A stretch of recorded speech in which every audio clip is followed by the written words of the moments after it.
Observons l'évolution des flux aériens.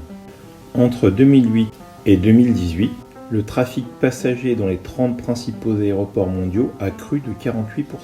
Passant d'un peu moins d'1,5 milliard de passagers en 2008 à un peu moins de 2,1 milliards de passagers en 2018.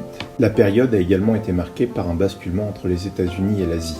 En effet, si l'on considère la part des pays ou continents dans le trafic passager des 30 premiers aéroports mondiaux, on constate qu'en 2008, les États-Unis sont dominants avec 52,8% des passagers des 30 premiers aéroports mondiaux. Le basculement s'observe en 2018, puisque la part des pays asiatiques passe à 47,4% du trafic passager des 30 premiers aéroports mondiaux.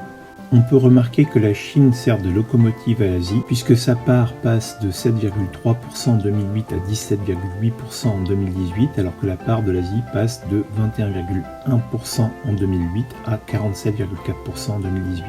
L'étude du nombre d'aéroports dans le top 30 mondial sur la période est également intéressante. Il l'est pour l'absence d'aéroports sud-américains, africains ou océaniens, mais aussi parce qu'il illustre le basculement entre les États-Unis et l'Asie.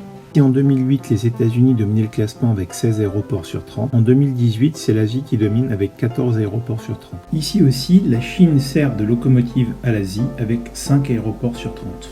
Merci de votre attention.